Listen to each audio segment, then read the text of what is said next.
सबसे पहले हम बात करेंगे कि प्रेजेंटली इंडिया में फिनटेक का सिनेरियो क्या है, फिनटेक की कहानी क्या है। और ये हमें समझ में आता है कि India is one of the largest digital markets in the world. दुनिया भर में India one of the largest digital markets है और इसके पीछे दो रीजंस हैं।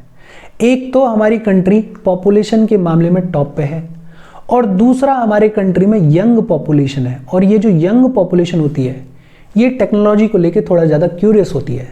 तो India is one of the largest digital markets in the world. Fintech adoption rate की अगर बात करें तो हमारे कंट्री में फिनटेक का जो अडॉप्शन रेट है वो लगभग 87% है। कंपैरेटिवली अगर देखें तो ग्लोबल लेवल पे ये जो अडॉप्शन रेट है ये सिर्फ 64% है। और ये क्या दिखाता है कि हमारे कंट्री में फिनटेक का जो पेनिट्रेशन है वो बहुत रैपिडली इंक्रीज हो रहा है। लोग फाइनेंशियल टेक्नोलॉजी को बहुत रैपिडली अडॉप्ट कर रहे हैं। इंडिया में फिनटेक का जो अडॉप्शन रेट है, फाइनेंशियल टेक्नोलॉजी का जो अडॉप्शन रेट है वो कितना है, 87% है। ग्लोबल लेवल पे ये जो रेट है वो सिर्फ 64% है। एक रिपोर्ट है इंटरनेट इन इंडिया रिपोर्ट 2024 और इस इंटरनेट इन इंडिया रिपोर्ट 2024 के अकॉर्डिंग 2024 में हमारे कंट्री में 886 मिलियन इंटरनेट यूजर्स थे। 2024 में हमारे कंट्री में 886 मिलियन इंटरनेट यूजर्स थे और ये जो नंबर है ये बहुत जल्दी 900 मिलियन मार्क को सरपास करने वाला है। और ईयर ऑन ईयर बेसिस पे अगर देखें तो ये जो इंटरनेट यूजर्स हैं वो 8% की रेट से ग्रो कर रहे हैं, 8% की रेट से इंक्रीज हो रहे हैं। रूरल यूजर्स की अगर बात करें तो हमारे कंट्री में 488 मिलियन रूरल यूजर्स हैं जो कि टोटल का 55% है। इसका एक मतलब ये भी है कि रूरल एरियाज में इंटरनेट यूजर्स हमारी कंट्री में ज़्यादा है। In fact 47% of the total users are women. Gender parity की जब हम बात करते हैं तो अनफॉर्चुनेटली बाकी और चीज़ों में औरतें हमारे समाज में बहुत पीछे छोड़ दी गई हैं, लेकिन इंटरनेट यूजर्स के मामले में अगर देखें तो 47% of the total users are women. मतलब इंटरनेट पेनिट्रेशन के मामले में कुछ हद तक जेंडर पैरिटी देखने को मिलती है, जो कि अच्छी बात है। और ये डेटा है, ये डेटा अपने आप में इंपॉर्टेंट है, ये डेटा काम आ जाता है कहीं ना कहीं। एक बार फिर से देख लेते हैं। India is one of the largest digital markets in the world, इसमें तो कोई दिक्कत है ही नहीं। हमारी कंट्री में फिनटेक का जो अडॉप्शन रेट है वो कितना है, 87% है। ग्लोबल लेवल पे यही अडॉप्शन रेट कितना है, सिर्फ 64% है। इंटरनेट इन इंडिया रिपोर्ट 2024 क्या कहती है कि 2024 में हमारे कंट्री में लगभग 886 मिलियन इंटरनेट यूजर्स थे और ये जो इंटरनेट यूजर्स हैं वो ईयर ऑन ईयर बेसिस पे 8% की रेट से ग्रो कर रहे हैं। रूरल यूजर्स कितने थे, 488 मिलियन, जो कि टोटल का 55% है। 47% of the total users are women in our country. In fact India is the third largest ecosystem of startups globally. India दुनिया भर में थर्ड लार्जेस्ट इकोसिस्टम है स्टार्टअप्स का। पहले नंबर पे यूएसए है, दूसरे नंबर पे चाइना है और तीसरे नंबर पे इंडिया है। और ये क्या दिखाता है कि हमारी जो यंग पॉपुलेशन है, हमारे जो एंटरप्रेन्योर्स हैं, वो इनोवेशन की तरफ भाग रहे हैं, वो टेक्नोलॉजी को अडॉप्ट कर रहे हैं। इनफैक्ट आज की डेट में इंडिया में 26 फिनटेक्स ऐसे हैं जो कि यूनिकॉर्न्स हैं, जिनकी कंबाइंड मार्केट वैल्यू लगभग $100 बिलियन के आसपास है। आज की डेट में इंडिया में लगभग 26 फिनटेक्स आर यूनिकॉर्न्स। और यूनिकॉर्न्स का मतलब क्या होता है इसके बारे में ऑलरेडी हमने पढ़ा हुआ है। Please let me know in the comment section. PIB की रिपोर्ट के बारे में भी हमने बात की थी और पीआईबी अपने आप में थोड़ा ऑथेंटिक है तो इसको याद रख सकते हो आप। पीआईबी की रिपोर्ट क्या कहती है कि 2017-18 में डिजिटल पेमेंट्स के थ्रू जो ट्रांजेक्शन्स हुए वो सिर्फ कितने थे, 2071 करोड़ के। 2022-23 में ये ट्रांजेक्शन्स बढ़ के कितने हो गए, 13,462 करोड़ तक। मतलब ये भी क्या दिखा रहा है कि हमारे कंट्री में जो डिजिटलाइजेशन है वो बहुत रैपिड पेस पे इंक्रीज हो रहा है, वो बहुत रैपिड पेस पे ग्रो हो रहा है। लोग डिजिटल टेक्नोलॉजीज को, लोग फिनटेक को बहुत रैपिडली अडॉप्ट कर रहे हैं। और ये बेसिक इंट्रोडक्शन है, इसमें जो डेटा है ये डेटा कहीं ना कहीं काम आ जाता है, इसको थोड़ा सा दिमाग में रखना। एक बार फिर से देख लेते हैं ताकि ये पिक्चर पूरी आपके दिमाग में यहीं कहीं बैठ जाए। India one of the largest digital markets है इन दी वर्ल्ड, ये हमें समझ में आता है। फिनटेक का अडॉप्शन रेट हमारे कंट्री में कितना है? 87% है। एक लाइन में अगर याद रखो तो ग्लोबल लेवल के कंपैरिजन में हमारे यहाँ पे जो फिनटेक अडॉप्शन रेट है वो बहुत ज़्यादा है, वो बहुत हाई है। इंटरनेट इन इंडिया रिपोर्ट 2024 के अकॉर्डिंग 2024 में इंडिया में 886 मिलियन इंटरनेट यूजर्स थे, जो कि 8% की रेट से ईयर ऑन ईयर बेसिस पे ग्रो कर रहे हैं। रूरल यूजर्स हमारे कंट्री में लगभग 488 मिलियन थे, जो कि टोटल का 55% है। एक लाइन में याद रखो कि रूरल एरियाज में हमारे कंट्री में इंटरनेट यूजर्स ज़्यादा थे and 47% of the total users are women in our country. India third largest ecosystem है स्टार्टअप्स का ग्लोबली। पहले नंबर पे यूएस है, दूसरे नंबर पे चाइना है। पीआईबी की रिपोर्ट ये कहती है कि 2017-18 में डिजिटल पेमेंट्स के थ्रू जो ट्रांजैक्शंस हुए उनकी वैल्यूएशन कितनी थी? 2071 करोड़। 2022-23 में बढ़ के कितना हो गया? 13,462 करोड़। ये बेसिक इंट्रोडक्शन आपके दिमाग में रहना चाहिए। फिर इसके बाद बात आती है different types of technologies related to finance. Finance से रिलेटेड कौन कौन सी अलग अलग टाइप की टेक्नोलॉजीज हैं? एक है पेटेक, डिजिटल पेमेंट्स। पेमेंट के मेथड्स में टेक्नोलॉजी का आना, पेमेंट के मेथड्स में इनोवेशंस का आना, जिसकी वजह से चीजें हमारे लिए इजी हुई हैं।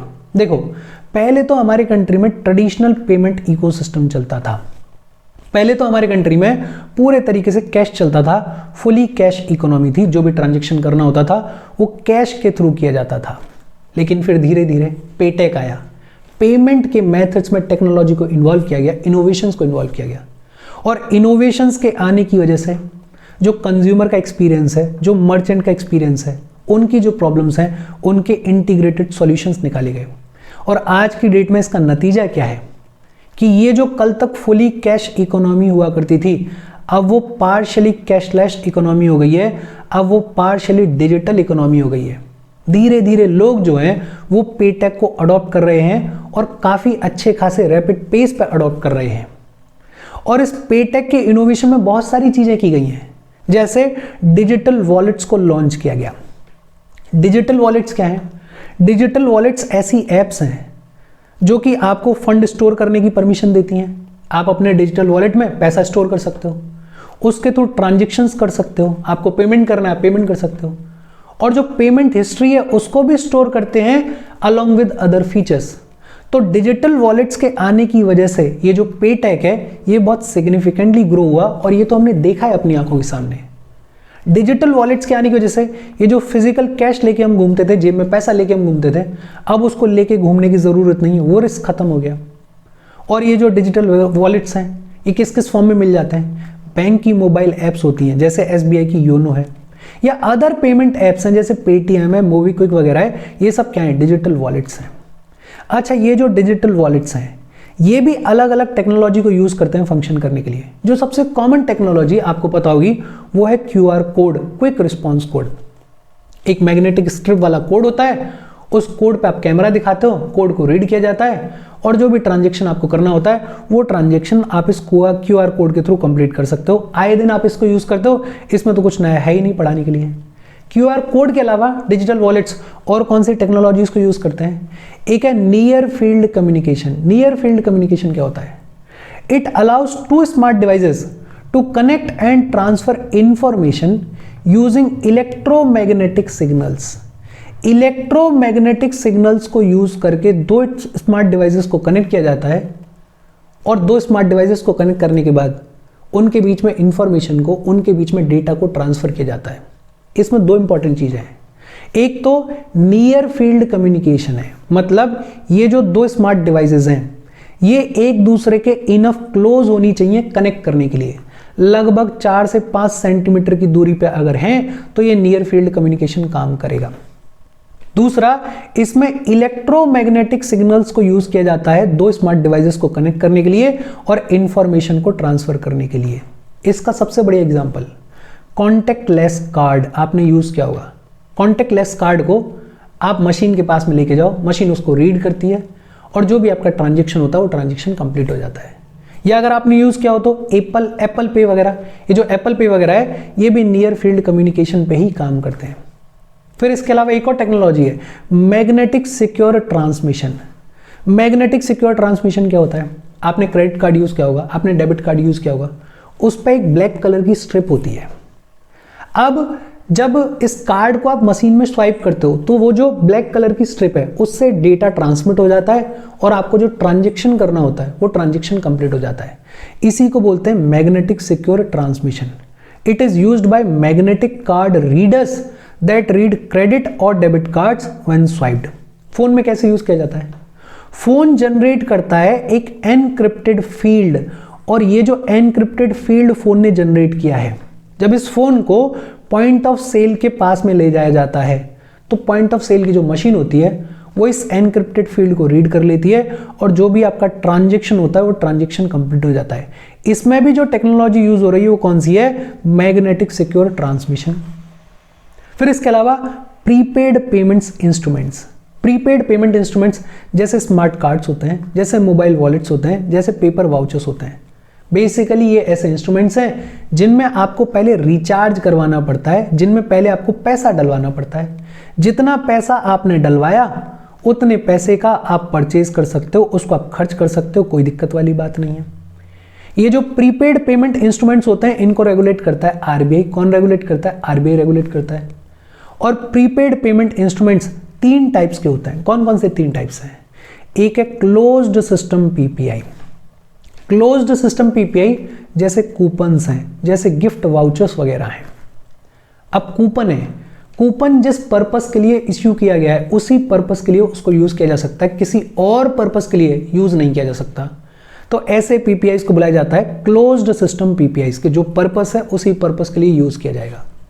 दूसरे होते हैं semi closed system PPIs. Semi closed system PPIs क्या होता है कि इनको लिमिटेड पर्पसेस के लिए यूज किया जा सकता है लेकिन सभी पर्पसेस के लिए यूज नहीं किया जा सकता है। क्लोज्ड सिस्टम पीपीआई जो पर्पस है उसी के लिए यूज किया जा सकता है, उसके अलावा किसी और चीज के लिए यूज नहीं किया जा सकता है। Semi close system PPIs limited purposes के लिए यूज किया जा सकता है लेकिन सभी पर्पसेस के लिए यूज नहीं किया जा सकता है। और एक होता है open system PPIs. Open system PPIs जैसे डेबिट कार्ड है, जैसे क्रेडिट कार्ड है, आप किसी भी चीज के लिए इसको यूज कर सकते हो, जहां भी आपको ट्रांजैक्शन करना है आप कर सकते हो, कोई दिक्कत वाली बात नहीं है। फिर इसके अलावा ये तो बात हो गई डिजिटल वॉलेट्स की। डिजिटल वॉलेट्स को एक बार फिर से रिवाइज कर लेते हैं। देखो, डिजिटल वॉलेट्स के आने की वजह से सुविधा हुई, आप पैसे को स्टोर कर सकते हो, आप ट्रांजैक्शन कर सकते हो, आपको पूरी हिस्ट्री मिल जाती है, आपको और फीचर्स मिल जाते हैं, आपको फिजिकल कैश को कैरी करने की जरूरत नहीं होती है। ये जो डिजिटल वॉलेट्स हैं ये कौन कौन से टेक्नोलॉजी को यूज करते हैं? QR code, quick response code आए दिन आप यूज करते हो, इसके बारे में ऑलरेडी आपको पता है। इसके अलावा नियर फील्ड कम्युनिकेशन, 2 चीजें इंपॉर्टेंट है इसमें कि इसमें एक तो इलेक्ट्रोमैग्नेटिक सिग्नल्स को यूज किया जाता है 2 स्मार्ट डिवाइसेस को कनेक्ट करने के लिए और उनके बीच में इंफॉर्मेशन को ट्रांसफर करने के लिए। और ये जो 2 स्मार्ट डिवाइसेस हैं इनके बीच में इनफ क्लोजनेस होनी चाहिए नियर फील्ड कम्युनिकेशन को फंक्शन करने के लिए। फिर मैग्नेटिक सिक्योर ट्रांसमिशन, इसमें बेसिकली मैग्नेटिक कार्ड रीडर होता है जो कि रीड करता है कार्ड को, क्रेडिट कार्ड को, डेबिट कार्ड को, ट्रांजैक्शन हो जाता है। फोन के केस में क्या होता है कि फोन जो है वो एक एनक्रिप्टेड फील्ड जनरेट करता है और जब इस फोन को पॉइंट ऑफ सेल के पास में ले जाया जाता है तो आपका जो ट्रांजैक्शन होता है वो कंप्लीट हो जाता है। प्रीपेड पेमेंट इंस्ट्रूमेंट्स, ये वो इंस्ट्रूमेंट्स है जिनमें आपको पहले पैसा डलवाना होता है, जितना पैसा आप डलवाओगे उतना आप खर्च कर सकते हो, कोई दिक्कत वाली बात नहीं है। पीपीआईज को रेगुलेट कौन करता है? आरबीआई रेगुलेट करता है। 3 टाइप के पीपीआईज हैं। कौन कौन से? क्लोज्ड सिस्टम पीपीआईज जैसे कूपन्स हैं, गिफ्ट वाउचर्स हैं, जिस पर्पस के लिए हैं उसी पर्पस के लिए यूज किए जा सकते हैं। सेमी क्लोज सिस्टम पीपीआईज, ऐसे पीपीआईज जिनको लिमिटेड पर्पसेस के लिए यूज किया जा सकता है लेकिन सभी पर्पस के लिए यूज नहीं किया जा सकता है। और फाइनली ओपन सिस्टम पीपीआईज जैसे क्रेडिट कार्ड है, डेबिट कार्ड है, जिसको किसी भी ट्रांजैक्शन के लिए यूज किया जा सकता है। इसके अलावा पेटेक में और क्या इनोवेशंस हुए? यूपीआई, यूनिफाइड पेमेंट इंटरफेस, इसके बारे में ऑलरेडी हमने पढ़ा हुआ है और इसने तो इंडिया में डिजिटल पेमेंट्स को रिवोल्यूशनाइज किया है। तो यूपीआई का बड़ा इंपॉर्टेंट रोल है। ये जो पेमेंट के मेथड्स हैं इनको और एनहेंस करने के लिए, इनमें इनोवेशन लाने के लिए ब्लॉकचेन एंड क्रिप्टो करेंसी, कल ही हमने इसके बारे में बात की है और ये भी अपने आप में इंपॉर्टेंट है, फ्यूचर की टेक्नोलॉजी है। इसके थ्रू भी जो पेमेंट के मेथड्स हैं उनमें इनोवेशंस आएंगे और सिग्निफिकेंट इनोवेशंस आएंगे। सेंट्रल बैंक डिजिटल करेंसी, अब तो सेंट्रल बैंक्स भी डिजिटल करेंसी को इश्यू करने लगे हैं, इसके बारे में और डिटेल में आगे चलते हम पढ़ेंगे। Payment gateways the services that allows businesses to accept and process payments from the customers. जैसे पॉइंट ऑफ सेल टर्मिनल्स होते हैं, आप दुकान पे जाते हो, वहां पे एक छोटी सी मशीन रखी रहती है, उस मशीन में जब आप अपना कार्ड स्वाइप करते हो तो आपका पैसा कट जाता है। ये पॉइंट ऑफ सेल टर्मिनल की वजह से पॉसिबल हो पाया कि आप किसी भी दुकान पे जाके बहुत इजीली पेमेंट कर सकते हो, नहीं तो कैश लेके जाना पड़ता। तो ये जो पेमेंट गेटवेज हैं, इन्होंने भी इस पे टेक में बड़ा सिग्निफिकेंट कंट्रीब्यूशन किया है। इसमें बहुत सारे इनोवेशंस आए हैं जिसकी वजह से हमारी इकोनॉमी और हमारा जो कस्टमर का एक्सपीरियंस है, दोनों ही बहुत सिग्निफिकेंटली इंप्रूव हुए हैं। अच्छा, पे टेक में तो इनोवेशंस हुए ही हैं, और भी चीज़ों में इनोवेशंस हुए हैं जब हम फाइनेंस के फील्ड की बात करते हैं, जैसे लैंड टेक, ऑल्टरनेटिव लैंडिंग। पुराने ज़माने में अगर आपको पैसा उधारी पे चाहिए तो तरीका क्या है कि गांव के सेठ के पास में जाओ, साहूकार के पास में जाओ, बौरे जी के पास में जाओ, उनसे पैसा मांगो। वो पैसा आपको उधारी पे देंगे, लेकिन फिर आपको हैरेस करेंगे, आपको परेशान करेंगे, आपको जलील करेंगे। फिर बैंक्स आ गए, और जब बैंक्स आए तो इन्होंने इस लैंडिंग के सिस्टम को और थोड़ा फॉर्मलाइज किया और थोड़ा ठीक किया। लेकिन अब टेक्नोलॉजी आ गई है, जैसे एआई आ गया, मशीन लर्निंग आ गई। अब टेक्नोलॉजीज को यूज किया जाता है, जो उधारी लेने आ रहा है इंसान, उसके क्रेडेंशियल्स को बहुत अच्छे तरीके से वेरीफाई करने के लिए, उसकी जो भी इनकम एक्सपेक्टेशंस है उनको फोरकास्ट करने के लिए, बोरोवर का जो भी ट्रैक रिकॉर्ड है उसको इवेल्युएट करने के लिए, वो जो कोलेट्रल के तौर पर चीज देने वाला है उसकी वैल्यू को अप्रेस करने के लिए, चेक करने के लिए। तो अब टेक्नोलॉजी को सिग्निफिकेंटली यूज किया जाता है स्टडी करने के लिए, बोरोवर को, मार्केट को, और ये देखने के लिए कि ये जो पैसा उधारी पे दिया जा रहा है ये रिकवर होगा या नहीं होगा। और लेंडिंग के मामले में भी टेक्नोलॉजी के थ्रू नए नए इनोवेशंस को लाया गया है। पहले तो सेठ साहूकार हुआ करते थे, फिर हम पहुंचे बैंक्स तक, और अब तो पीयर टू पीयर लेंडिंग है। पीयर टू पीयर लेंडिंग, जिसे सोशल लेंडिंग भी बुलाते हैं, जिसे क्राउड लेंडिंग भी बुलाते हैं। पीयर टू पीयर लेंडिंग के बारे में हमने पढ़ा हुआ है। बेसिकली ये ऐसे प्लेटफॉर्म्स होते हैं जो कि एक ऐसे इंडिविजुअल को जिसको लोन की जरूरत है उसको कनेक्ट करते हैं किसी ऐसे दूसरे इंडिविजुअल से जिसके पास में सरप्लस है, जो कि पैसा लेंड करना चाहता है। जैसे क्रेड है, जैसे मनी क्लब है, जैसे फिनजी है। क्रेड के बारे में आपने सुना होगा। तो इसकी वजह से क्या हुआ कि बैंक्स के ऊपर जो बर्डन है वो बर्डन कम हो गया। और ऐसा नहीं है कि ये जो पीयर टू पीयर लेंडिंग है ये खुद से चल रही है, इसके लिए प्रॉपर रूल्स हैं, प्रॉपर रेगुलेशंस हैं। तो ये जो लेंडिंग है इसको भी रेगुलेट किया जाता है। बट सुविधा तो हो ही गई कि मेरे को अगर पैसे की ज़रूरत है तो मेरे को हर जगह पे धक्के खाने की ज़रूरत नहीं है। अब मैं किसी ऐसे प्लेटफॉर्म पे जाऊंगा जहां पे ऑलरेडी कोई इंडिविजुअल बैठा हुआ है जो कि पैसा देना चाहता है, लोन देना चाहता है। इसको बोलते हैं peer to peer lending. Buy now pay later, ये तो खूब चल रहा है, BNPL, buy now pay later. अब क्या होता है कि ये शॉर्ट टर्म फाइनेंसिंग का तरीका है कि जो कंज्यूमर है उसको परचेज करने के लिए परमिशन दे दी जाती है। उसको बोल दिया जाता है कि चलो अभी आपके पास में पैसा नहीं है, अभी आप खरीद लो, लेकिन over the period of time आप अपना पेमेंट कर देना। EMIs वगैरह बना देते हैं, या लो इंटरेस्ट रेट पे पेमेंट को अलाउ कर दिया जाता है कि कुछ टाइम के बाद पे कर देना। जैसे अमेजॉन पे लेटर है, लेजी पे वगैरह है, शायद आपने अमेजॉन पे लेटर यूज किया हो। तो ये क्या है, बाय नाउ पे लेटर। ये भी इनोवेशन है, बिकॉज पहले कहाँ कौन फ्री में कोई चीज देता था, लेकिन अब आप चीज खरीद भी सकते हो। एक तरीके से आपको लैंडिंग की गई है, आपको टाइम दिया गया कि हाँ कुछ टाइम के बाद पे कर देना। क्राउड फंडिंग, अब तो बिजनेस अगर आपको शुरू करना है तो आप क्या करते हो, क्राउड फंडिंग करते हो। बहुत सारे छोटे छोटे अमाउंट में कैपिटल को इकट्ठा किया जाता है बहुत सारे लोगों से, और फिर उस पैसे से शुरू किया जाता है किसी नए बिजनेस वेंचर को। जो इंटरेस्टेड लोग होते हैं वो देते हैं अपने छोटे छोटे अमाउंट को, वो देते हैं छोटे छोटे पैसे को, जिनको भरोसा होता है कि हाँ यार आगे चल के बिजनेस बड़ा होने वाला है। और क्राउड फंडिंग सिर्फ फिनटेक में ही नहीं है, हर जगह पे है।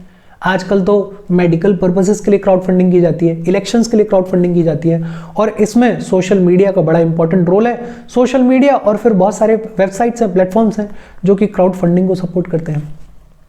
तो पे टेक में इनोवेशन हुआ, लैंड टेक में भी इनोवेशन हुआ, बैंकिंग में, बैंक टेक में भी इनोवेशन हुआ है। ये जो बैंकिंग फील्ड है कल तक ट्रेडिशनल सेंस में फंक्शन करता था, लेकिन अब ये भी डिजिटल प्लेटफॉर्म्स को यूज कर रहा है बैंकिंग सॉल्यूशंस को प्रोवाइड करने के लिए, बैंकिंग प्रोडक्ट्स एंड सर्विसेज को प्रोवाइड करने के लिए। और अब बैंकिंग में भी, हालांकि हमने बैंकिंग के बारे में बहुत कुछ पढ़ लिया है, लेकिन बैंकिंग में भी नए नए कॉन्सेप्ट्स आ रहे हैं, जैसे open banking, open bank data. Open banking क्या है? A banking practice that allows networking of accounts and data across institutions for use by consumers, financial institutions and third party service providers. आपका account है किसी एक bank में, उसमें आपका data है, आपका रिकॉर्ड है।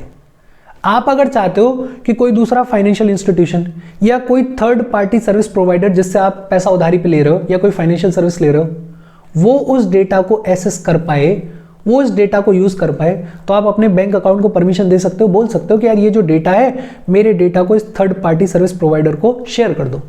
आपके लिए फायदा हो जाएगा, आपके लिए आसानी हो जाएगी। अगर आपके क्रेडेंशियल्स बहुत बढ़िया हैं अपने बैंक में, तो उस डेटा को देख के ये जो थर्ड पार्टी वाला इंसान है ये भी बोलेगा कि यार भरोसे का आदमी है, इसको पैसा दिया जा सकता है, इसको बैंकिंग सर्विसेज प्रोवाइड की जा सकती हैं। तो अब ओपन बैंकिंग, अब इंटीग्रेटेड बैंकिंग आ गई है कि हर जगह पे आपको अलग अलग डेटा देने की जरूरत नहीं है। अब अगर आप चाहो तो आपका जो डेटा है वो अक्रॉस प्लेटफॉर्म शेयर किया जा सकता है, लेकिन हाँ आपकी परमिशन की जरूरत पड़ती है। ओपन बैंकिंग चल रही है। नियो बैंक्स आ गए हैं। नियो बैंक्स डिजिटल बैंक्स होते हैं, ऐसे बैंक्स होते हैं जिनका फिजिकल प्रेजेंस होता ही नहीं है, जिनका फिजिकल प्रेजेंस जीरो है और सारी फाइनेंशियल सर्विसेज ये ऑनलाइन प्रोवाइड कर रहे होते हैं। ऐसे डिजिटल बैंक्स को बुलाया जाता है नियो बैंक्स। यूएस में बड़ा पॉपुलर कॉन्सेप्ट है ये, और यूएस में तो आमतौर पे ये कहा जाता है कि जितनी भी फिनटेक इंडस्ट्री है जो कि फाइनेंशियल सर्विसेज प्रोवाइड कर रही है, वो सब नियो बैंक्स की कैटेगरी में आती है। बेसिकली यूएस में कहा जाता है कि ट्रेडिशनल बैंकिंग सिस्टम को चैलेंज करने वाली जितनी भी फिनटेक है वो नियो बैंक्स की कैटेगरी में है। यूएस के अलावा यूके में इन्हीं नियो बैंक्स को चैलेंजर बैंक्स बुलाया जाता है। वही आइडिया है कि ट्रेडिशनल बैंकिंग सिस्टम को चैलेंज कर रहे हैं, इसलिए चैलेंजर बैंक्स हैं।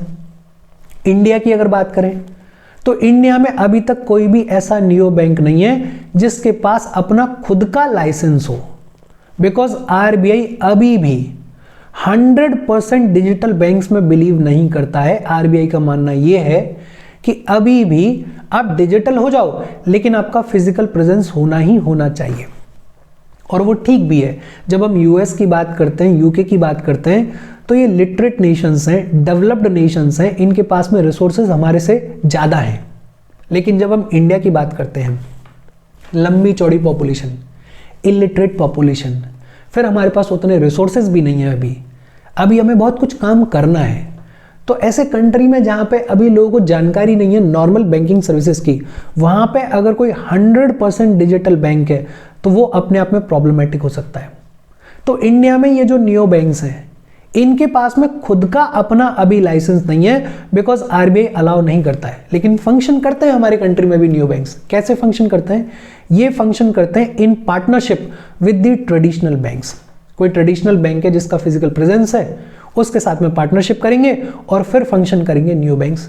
जैसे नियो है, जैसे रेजर पे एक्स वगैरह है, ये सब इंडिया में फंक्शन करने वाले नियो बैंक्स हैं। देखो, 2-3 सेक्टर्स में हमने टेक्नोलॉजी की इंपॉर्टेंस पढ़ी। एक तो हमने बात की पेटेक के बारे में। पेटेक का सिनेरियो क्या है, पेटेक में किस तरीके से इनोवेशंस हुए हैं, और ये ऐसी चीजें हैं कि आपको ऑलरेडी पता है, लेकिन इसकी इंपॉर्टेंस क्या है कि एक जगह पे क्लब करके आप चीजों को कैसे प्रेजेंट करोगे। पेटेक के बाद हमने बात की लैंडटेक के बारे में, लैंडिंग टेक्नोलॉजी के बारे में, लैंडिंग के फील्ड में क्या क्या इनोवेशंस आए हैं उनके बारे में। फिर इसके बाद हमने पढ़ा बैंकिंग के बारे में, और बैंकिंग में तो और बहुत सारे इनोवेशंस हुए हैं, उन इनोवेशंस के बारे में हमने पढ़ा है। लेकिन हाँ, मोटा मोटा अगर देखें तो बैंक टेक भी बड़ा इंपॉर्टेंट रोल प्ले कर रहा है। इसके बाद बात आती है पर्सनल फाइनेंस के बारे में, वेल्थ टेक के बारे में। अब यहां भी टेक्नोलॉजी को यूज किया जा रहा है, अब यहां भी इनोवेशंस को यूज किया जा रहा है। ये जो पर्सनल फाइनेंस है, पहले अगर किसी इन्वेस्टर को पैसे की जरूरत होती थी तो उसको धक्के खाने पड़ते थे, लेकिन अब इन्वेस्टर्स जो हैं वो टेक्नोलॉजी को यूज करके, वो इनोवेशंस को यूज करके अपने लिए वेल्थ को जनरेट कर रहे हैं। बहुत सारे ऐसे प्लेटफॉर्म्स हैं जो कि B2B बिजनेस सॉल्यूशंस प्रोवाइड करते हैं बैंक्स के लिए, इन्वेस्टमेंट फर्म्स के लिए, business to business solutions provide करते हैं। B2C बिजनेस मॉडल्स को भी प्रेजेंट किया जा रहा है, उनके लिए भी सॉल्यूशंस को प्रेजेंट किया जा रहा है कि भैया बिजनेस को कस्टमर तक कैसे पहुंचाना है, उसमें भी बहुत सारे इनोवेशंस किए जा रहे हैं। रोबो एडवाइजरी कि मतलब ऑटोमेटेड इन्वेस्टमेंट की एडवाइस, आपका पोर्टफोलियो मैनेजमेंट। आजकल आप देखते ही होंगे, अगर आप थोड़ा बहुत भी अवेयर हो तो आजकल तो बहुत सारी ऐसी ऑनलाइन वेबसाइट्स हैं जो कि आपको पोर्टफोलियो मैनेजमेंट करके देती हैं, जो कि आपको इन्वेस्टमेंट एडवाइस देती हैं। ये सब क्या है? ये सब पर्सनल फाइनेंस को इंप्रूव करने के लिए किए गए इनोवेशंस हैं। बहुत सारे ऐसे स्टार्टअप्स हैं, बहुत सारे ऐसे इनोवेशंस हैं, बहुत सारे ऐसे प्लेटफॉर्म्स हैं जो कि फाइनेंशियल लिटरेसी को प्रमोट कर रहे हैं यंग लोगों में, फर्स्ट टाइम इन्वेस्टर्स के बीच में। जैसे ज़ेरोधा है, जैसे ग्रो है, जैसे अपस्टॉक है। अब ये ज़ेरोधा है, ग्रो है, अपस्टॉक है, कल तक आपको पता ही नहीं था कि कैसे स्टॉक्स खरीदने हैं, कैसे शेयर्स खरीदने हैं, कैसे बॉन्ड्स खरीदने हैं। किसी बिचौलिए पे, किसी ब्रोकर पे आप डिपेंडेंट होते थे। उसके लिए आपको बोलना पड़ता था कि भाई डीमैट अकाउंट खोलो, फिर पैसा इन्वेस्ट कर दो। वो घपला कर रहा है, सही इन्वेस्ट कर रहा है, नहीं कर रहा है, आपको पता ही नहीं होता था। लेकिन इन चीज़ों के आने की वजह से अब आपका जो पर्सनल फाइनेंस है उस पर भी आपका कंट्रोल हो गया है, because of this innovation, because of this technologies. Insurance के फील्ड में इंश्योरेंस टेक है। अब टेक्नोलॉजी को यूज किया जाता है। अगर कोई इंश्योरेंस क्लेम कर रहा है तो उस क्लेम को इफेक्टिवली स्टडी करने के लिए, रिस्क को इवेल्युएट करने के लिए, पॉलिसीज को अंडरराइट करने के लिए अब डेटा को एनालाइज किया जाता है थ्रू दिस टेक्नोलॉजी, ताकि इन सारी चीजों को एक्यूरेटली प्रेडिक्ट किया जा सके। अब कस्टमाइज्ड पॉलिसीज प्रेजेंट करते हैं इंश्योरेंस सेक्टर के लोग। जैसे अगर आपको सोशल इंश्योरेंस चाहिए तो सोशल इंश्योरेंस की पॉलिसी मिलेगी, ज़रूरत के हिसाब से मिलेगी। अगर आपको माइक्रो इंश्योरेंस चाहिए तो आपको माइक्रो इंश्योरेंस मिलेगा और ज़रूरत के हिसाब से मिलेगा। इसमें भी बहुत सारे प्लेटफॉर्म्स हैं, जैसे पॉलिसी बाजार है, जैसे एको वगैरह है, रेगुलेटरी, रेगटेक, और ये फिनटेक की एक सब कैटेगरी है। देखो जैसे जैसे टेक्नोलॉजी आएगी, जैसे जैसे इनोवेशंस आएंगे, वैसे वैसे इंडिविजुअल्स को और इंस्टीट्यूशंस को रेगुलेट करना भी ईजी हो जाएगा। अब जो रेगुलेट करना है वो ज़्यादा इफेक्टिव हो गया है, वो ज़्यादा एफिशिएंट हो गया है। पहले कहाँ था? आदमी आएगा, उसकी शक्ल मिलाओगे, पता भी नहीं है वही आदमी है नहीं है, बड़ी दिक्कत आती थी। आप किसी के गांव जाते थे, गांव वाले एंटर नहीं करने देते थे। अब तो आधार है, अब तो केवाईसी है, अब तो आइडेंटिटी मैनेजमेंट का सिस्टम है, आधार ने बड़ा इंपॉर्टेंट रोल प्ले किया है। अब तो एंटी मनी लॉन्ड्रिंग कंप्लाइंस के लिए बहुत सारे सॉफ्टवेयर्स हैं, बहुत सारे टूल्स हैं। तो इन सारी चीज़ों ने जो रेगुलेटरी फ्रेमवर्क है उसको भी इंप्रूव किया है। जैसे फिनचैट है, क्यूलैब, आपने इसके बारे में फॉर श्योर तो नहीं, बट हाँ सुना होना चाहिए, बिकॉज ये काफ़ी न्यूज़ में रहा है, काफ़ी चर्चा में रहा है 2-3 साल पहले। तो ये सारी चीज़ें हैं जिनकी वजह से हमारी जो फिनटेक इंडस्ट्री है उसमें बहुत सारे इनोवेशंस आ रहे हैं, उसमें बहुत सारे डेवलपमेंट्स हो रहे हैं, जिसकी वजह से ओवरऑल हमारी इकोनॉमी इंप्रूव हो रही है और हमारा जो कस्टमर का एक्सपीरियंस है वो इंप्रूव हो रहा है। कल तक जो चीज़ें डिफ़िकल्ट हुआ करती थी, इस इनोवेशन की वजह से, इस टेक्नोलॉजी की वजह से अब वो हमारे लिए ईजी हो रही है। हम आगे बढ़ें उससे पहले वीडियो पे लाइक के बटन को दबा दो। लाइक दबाना ज़रूरी है, बिकॉज यूट्यूब ऐसे ही फंक्शन करता है। जब आप वीडियो पे लाइक के बटन को दबाते हो तो यूट्यूब वीडियो को कंसिडर करता है और थोड़ा सा पुश कर देता है। तो लाइक का बटन दबा दो, शेयर कर दो अपने सोशल मीडिया हैंडल्स पे, व्हाट्सएप वगैरह पे, अपने फ्रेंड्स को, जो भी लोग इसमें इंटरेस्टेड हैं, इससे रिलेटेड पढ़ाई कर रहे हैं, उनको शेयर कर दो। और ये तो आपने कर ही दिया होगा, बिकॉज जो नॉन सीरियस कैंडिडेट्स होते हैं वो चले जाते हैं पहले 4-5 मिनट में। जो यहाँ तक देख रहा है वो तो सीरियस है, उसने लाइक एंड शेयर तो कर ही दिया होगा। और अगर चैनल को सब्सक्राइब नहीं किया है तो चैनल को सब्सक्राइब कर लो। अच्छा, फिर इसके बाद बात आती है कि डिजिटल वॉलेट्स और मोबाइल वॉलेट्स के बीच में डिफरेंस क्या है। देखो ये दोनों टर्म्स, डिजिटल वॉलेट्स और मोबाइल वॉलेट्स, इनको आमतौर पर इंटरचेंजेबली यूज़ किया जाता है, बहुत ज़्यादा डिफरेंस भी नहीं है, बड़ा सिंपल सा डिफरेंस है। जब हम डिजिटल वॉलेट्स की बात करते हैं तो डिजिटल वॉलेट्स को ऑनलाइन ट्रांजैक्शंस के लिए यूज़ किया जाता है, लेकिन ज़रूरी नहीं है कि इनको सिर्फ फ़ोन पे ही यूज़ किया जाए, मोबाइल डिवाइस के ऊपर ही यूज़ किया जाए। डिजिटल वॉलेट्स जो हैं वो क्लाउड बेस्ड भी हो सकते हैं, वो मोबाइल बेस्ड भी हो सकते हैं, वो डेस्कटॉप बेस्ड भी हो सकते हैं, वो लैपटॉप बेस्ड भी हो सकते हैं। लेकिन जब हम बात करते हैं मोबाइल वॉलेट्स की, तो ये मोबाइल्स के ऊपर ही फंक्शन करते हैं। है वही कि ऑनलाइन ट्रांजैक्शन के लिए इनको यूज़ किया जाएगा, कैश को डिजिटल फॉर्म में रखने के लिए इनको यूज़ किया जाएगा, लेकिन ये यूज़ किए जाते हैं मोबाइल्स के ऊपर। तो बेसिक डिफरेंस है।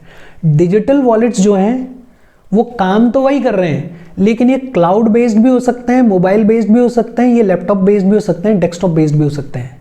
लेकिन ये जो मोबाइल वॉलेट्स हैं ये सिर्फ मोबाइल डिवाइसेस के ऊपर ही होते हैं, जैसे पेटीएम है, मोबीक्विक वगैरह है। अच्छा, डिजिटल वॉलेट्स के अगर टाइप्स की बात करें, डिजिटल वॉलेट्स के 3 टाइप्स हैं। एक है क्लोज्ड वॉलेट्स। क्लोज्ड वॉलेट्स का मतलब क्या है? ऐसे वॉलेट्स जो कि जिस कंपनी ने इश्यू किए हैं उसी कंपनी में ट्रांजैक्शन करने के लिए ही यूज किए जा सकते हैं। They allow users to transact with only the issuer और other users of the same wallet. जैसे अमेजोन पे है, तो इसके थ्रू आप अमेजोन के ऊपर ही पे कर पा रहे हो, या जो अमेजोन पे को यूज करने वाले अदर यूजर्स हैं उनको ही पे कर पा रहे हो। मतलब जो इश्यूअर है उसी के प्रोडक्ट्स को खरीदने के लिए, उसी के सर्विसेज को खरीदने के लिए आप क्लोज्ड वॉलेट्स के थ्रू पेमेंट कर सकते हो, ट्रांजेक्शन कर सकते हो, कहीं और ट्रांजेक्शन नहीं कर सकते हो। एक तरीके से वही बात है कि जिसने बनाया उसने इन हाउस अपने लिए बनाया है कि भैया मेरा कंज्यूमर ही इसको यूज कर सकता है, कोई और यूज नहीं कर सकता है। दूसरा सेमी क्लोज्ड वॉलेट्स होते हैं। सेमी क्लोज्ड वॉलेट्स जो हैं वो कुछ लिस्टेड मर्चेंट्स को और स्टोर्स को ही अलाउ करते हैं ट्रांजेक्शन्स के लिए। मतलब जिनके साथ में उनका एग्रीमेंट है, जिनके साथ में उन्होंने डील कर ली है, उन मर्चेंट्स के लिए आप पेमेंट कर सकते हो इन सेमी क्लोज्ड वॉलेट्स को यूज करके। उन स्टोर्स पे आप पेमेंट कर सकते हो इन सेमी क्लोज्ड वॉलेट्स को आप यूज करके, जैसे फोन पे है, जैसे मोबीक्विक है। अब फोन पे के थ्रू हम यूज करते हैं आमतौर पे, तो हमें लगता है कि हर जगह पे पैसा पे किया जा सकता है, लेकिन हर जगह पे फोन पे के थ्रू पैसा पे नहीं किया जा सकता है। कुछ लिस्टेड मर्चेंट्स हैं, कुछ लिमिटेड स्टोर्स हैं जहां पे ट्रांजेक्शन किया जा सकता है इन सेमी क्लोज्ड वॉलेट्स के थ्रू। और एक होते हैं ओपन वॉलेट्स। ओपन वॉलेट्स जो हैं वो सिर्फ और सिर्फ बैंक्स या फिर ऐसे इंस्टीट्यूशंस जो कि बैंक्स के साथ पार्टनरशिप में हैं उनके द्वारा ही इश्यू किए जाते हैं। ये भी एक तरीके से सेमी क्लोज्ड ट्रांजेक्शन्स को ही अलाउ करते हैं, लेकिन सेमी क्लोज्ड ट्रांजेक्शन के साथ साथ इसमें और बहुत सारे एडिशनल फीचर्स मिलते हैं। जैसे आप एटीएम्स के थ्रू मनी विड्रॉ कर सकते हो, पैसा बाहर निकाल सकते हो, जैसे एसबीआई की योनो ऐप है, जैसे यस ऐप है। तो देखो क्लोज्ड वॉलेट्स तो क्या है, वो वॉलेट्स जो कि क्लोज्ड स्पेस में फंक्शन कर रहे हैं, किसी कंपनी ने बनाए हैं और अपने ही यूजर्स के लिए बनाए हैं कि आपको हमसे अगर कुछ खरीदना है, बेचना है, तो आप हमारे इस क्लोज्ड वॉलेट को यूज कर सकते हो और कहीं ट्रांजेक्शन नहीं कर सकते हो। दूसरा है सेमी क्लोज्ड वॉलेट्स। असेंशियली जितने भी वॉलेट्स हैं वो सेमी क्लोज्ड वॉलेट्स ही हैं। मतलब जो भी लिस्टेड मर्चेंट्स हैं और जो भी स्टोर्स हैं जिनके साथ में उनकी डील है, वहां पे आप जाके ट्रांजेक्शन्स कर सकते हो। लेकिन ये जो सेमी क्लोज्ड वॉलेट्स हैं, अब इन्होंने बहुत लंबा चौड़ा एरिया कवर कर लिया है, ऑलमोस्ट हर एक चीज को कवर कर लिया है। तो ऑलमोस्ट हर एक चीज में आप इन सेमी क्लोज्ड वॉलेट्स के थ्रू पेमेंट कर सकते हो, लेकिन अभी भी बहुत सारी ऐसी चीजें हैं जिनमें सेमी क्लोज्ड वॉलेट्स के थ्रू पेमेंट नहीं किया जा सकता है। ओपन वॉलेट्स जो हैं वो होते तो सेमी क्लोज्ड वॉलेट्स के जैसे ही हैं, लेकिन इनको सिर्फ बैंक्स इश्यू करते हैं या फिर ऐसे इंस्टीट्यूशंस इश्यू करते हैं जो बैंक्स के पार्टनरशिप में है। जैसे योनो ऐप है तो वो एसबीआई की ऐप है, मतलब किसी बैंक ने उसको तैयार किया है। और ये बात हो गई डिजिटल वॉलेट्स और मोबाइल वॉलेट्स के बारे में। अब सवाल आता है कि इंडिया में ये जो फिनटेक इंडस्ट्री की ग्रोथ हुई है उसके पीछे क्या फैक्टर्स रिस्पॉन्सिबल हैं। और ये ऐसा टॉपिक है जिसको आप बिना पढ़े भी लिख सकते हो। फैक्टर्स क्या हैं? एम्ब्रेसिंग एडवांस्ड टेक्नोलॉजीज, सबसे बड़ा फैक्टर कि हमने एडवांस्ड टेक्नोलॉजीज को अडॉप्ट करने की शुरुआत करी, उनको एम्ब्रेस करने की शुरुआत करी, उनमें इनोवेशंस लाने की शुरुआत करी, उनको इंप्लीमेंट करने की शुरुआत करी, और उनका जैसे जैसे पेनिट्रेशन हुआ वैसे वैसे ये जो फिनटेक है वो भी हमारी कंट्री में ग्रो हुआ। कंड्यूसिव रेगुलेटरी फ्रेमवर्क, टेक्नोलॉजी आती है तो टेक्नोलॉजी के साथ में रिस्क भी आता है, लेकिन आरबीआई भी उतना सतर्क था और सरकार भी उतनी सतर्क थी कि जैसे जैसे टेक्नोलॉजी का एडवांसमेंट हुआ वैसे वैसे हमने रेगुलेटरी फ्रेमवर्क को भी अपडेट किया। जैसे आरबीआई रेगुलरली इस फिनटेक इंडस्ट्री को मॉनिटर करता है, टाइम टाइम पे गाइडलाइंस को इश्यू करता है। सरकार ने भी कॉन्स्टेंटली एफर्ट्स डाले हैं कि डिजिटलाइजेशन के लिए, फिनटेक इंडस्ट्री के लिए जो इंफ्रास्ट्रक्चर का डेवलपमेंट है उसको किया जाए। फिर changes in the behaviour pattern of the young population, ये जो यंग पॉपुलेशन होती है ये टेक्नोलॉजी के लिए थोड़ा ज़्यादा क्यूरियस होती है, ये थोड़ा टेक सेवी पॉपुलेशन होती है। तो जब कोई इनोवेशन होता है तो उस इनोवेशन को ये यंग पॉपुलेशन जल्दी अडॉप्ट करती है, और जब डिमांड होगी तो बहुत ऑब्वियस सी बात है कि कोई भी इंडस्ट्री उन्हीं लाइंस पे काम करेगी। तो फैक्टर्स, एक तो हमने टेक्नोलॉजीज को, एडवांस टेक्नोलॉजीज को अडॉप्ट करने की शुरुआत करी। दूसरा, सरकार ने, आरबीआई ने रेगुलेटरी फ्रेमवर्क के ऊपर भी पूरा प्रॉपर ध्यान दिया, इंफ्रास्ट्रक्चर को डेवलप किया, गाइडलाइंस को इश्यू किया। तीसरा, हमारे पास में यंग पॉपुलेशन है, लंबी चौड़ी यंग पॉपुलेशन है जो कि इंटरेस्टेड है इस टेक्नोलॉजी को अडॉप्ट करने में। एक बहुत बड़ा रीजन पोस्ट डिमोनेटाइजेशन और कोविड-19 जो इकोनॉमी डेवलप हुई उसकी वजह से कल तक जो हम फुली कैश इकोनॉमी हुआ करते थे वहां से शिफ्ट देखने को मिला डिजिटल और कैशलेस इकोनॉमी की तरफ। हालांकि डिमोनेटाइजेशन का जो मोटिव था वो ये था नहीं, लेकिन हाँ कुछ पॉजिटिव निकल आया, और वो पॉजिटिव क्या था कि हम डिजिटल इकोनॉमी की तरफ मूव कर गए। Financial inclusion and rising digital literacy, सरकार ने बहुत सारी ऐसी स्कीम्स चलाई कि डिजिटल लिटरेसी को इम्प्रूव किया जाए, फाइनेंशियल इंक्लूजन को इम्प्रूव किया जाए, जैसे प्रधानमंत्री जनधन योजना, जैसे डिजिटल इंडिया प्रोग्राम, जैसे प्रधानमंत्री ग्रामीण डिजिटल साक्षरता अभियान। तो इसकी वजह से लोगों को और ज़्यादा जानकारी मिली इस फिनटेक इंडस्ट्री के बारे में, फाइनेंशियल इंक्लूजन हुआ, और जब लोगों को जानकारी मिलेगी, लोग यूज़ करना शुरू करेंगे, तो बट ऑब्वियसली बात है डिमांड बढ़ेगी तो और ज़्यादा इनोवेशंस आएंगे। Social culture, culture of entrepreneurship, इसमें भी सरकार का बड़ा इंपॉर्टेंट रोल है। जैसे सरकार बहुत सारी ऐसी स्कीम्स लेकर आई जिसने एंटरप्रेन्योरशिप को प्रमोट किया, और स्पेशली ये जो मोदी गवर्नमेंट है पिछले 10-15 साल से एंटरप्रेन्योरशिप के मामले में इनका बड़ा खूबसूरत काम है। बिकॉज इससे पहले तक जितने भी सरकारें थी उनका फोकस इस चीज़ पे था कि गवर्नमेंट जॉब लगाओ, एंटरप्रेन्योरशिप को, बिजनेस को बड़ा ही हल्के में देखा जाता था, बड़ा ही छोटी नज़रों से देखा जाता था। लेकिन इस गवर्नमेंट ने बोला कि नहीं साहब, एंटरप्रेन्योरशिप पे फोकस करो, यही फ्यूचर है। स्कीम्स लाए गए, जैसे स्टार्टअप इंडिया लाया गया, अटल इनोवेशन मिशन लाया गया, पीएम गति शक्ति को लॉन्च किया गया, नीति आयोग ने फिनटेक हैकाथन्स को ऑर्गेनाइज करने की शुरुआत करी। तो हमने कल्चर डेवलप किया एंटरप्रेन्योरशिप का, और जब एंटरप्रेन्योरशिप डेवलप होगी तो बट ऑब्वियसली बात है कि इनोवेशन और टेक्नोलॉजी की तरफ ध्यान जाएगा। Development of digital identity infrastructure under umbrella India stack. India stack क्या, उसके बारे में अपन पढ़ेंगे। ये डिजिटल इंडिया को प्रमोट करने के लिए, डिजिटलाइजेशन को प्रमोट करने के लिए इंडिया स्टैक है, इसके तहत खूब सारा काम किया गया। तो इतने सारे फैक्टर्स हैं जिनकी वजह से ये जो हमारे कंट्री में फिनटेक की ग्रोथ है वो बहुत रैपिड हुई है। और अब अगर फ्यूचर देखें तो जो टीयर 2 और टीयर 3 सिटीज़ हैं जो कि अभी तक अनसर्व्ड हैं, जहाँ पे अभी तक फिनटेक का उतना ज़्यादा पेनिट्रेशन नहीं है, सिर्फ इंटरनेट का पहुँच जाना फिनटेक का पेनिट्रेशन नहीं होता है। तो ये जो अनसर्व्ड कंज्यूमर बेस है ये बड़ा इंपॉर्टेंट रोल प्ले करने वाला है फ्यूचर में हमारे फिनटेक इंडस्ट्री के ग्रोथ में। बिकॉज टीयर 2 और टीयर 3 सिटीज़ में आने वाले टाइम में डिमांड बढ़ेगी तो हमें और ज़्यादा इनोवेशंस करने पड़ेंगे, हमें और ज़्यादा टेक्नोलॉजिकल डेवलपमेंट्स करने पड़ेंगे। और इसके साथ आज की हमारी बातचीत खत्म हो गई। देखो सेशन बहुत ईजी है और इसके बाद जितने भी चैप्टर्स आएंगे वो बेहद ईजी आएंगे, लेकिन ये चैप्टर्स मेंस में बड़ा इंपॉर्टेंट रोल प्ले करते हैं। और प्रीलिम्स में क्वेश्चन पूछा जाएगा, 4 ऑप्शन दे देंगे, उनमें से कोई एक ऑप्शन ऐसा होगा जो कि काम आ जाएगा इन चैप्टर्स को पढ़ के। तो मैं स्पेशली कई बार फोकस कर करके बोलता हूँ कि इससे पहले तक जितने चैप्टर्स हैं और एक बैलेंस ऑफ पेमेंट वाला जो चैप्टर आएगा उसको तो बच्चे बहुत ध्यान से पढ़ते हैं, बिकॉज उनको लगता है प्रीलिम्स पूरा इसी में से आ रहा है। लेकिन कम से कम 40-60% का वेटेज है कि अगर 60% पेपर उन चैप्टर्स में से आ रहा है, इकोनॉमी का, प्रीलिम्स का और मेंस का, तो 40% इनमें से आ रहा है। प्रीलिम्स का 60-40 का वेटेज है, मेंस का तो मुझे लगता है 50-50 का, या उल्टा कर लो 60-40 का वेटेज है। तो ये चैप्टर्स अपने आप में बहुत इंपॉर्टेंट है, वन टाइम इन्वेस्टमेंट है, ढंग से पढ़ना, ध्यान से पढ़ना। कोई डाउट हो कमेंट करके पूछ लेना। Thank you very much.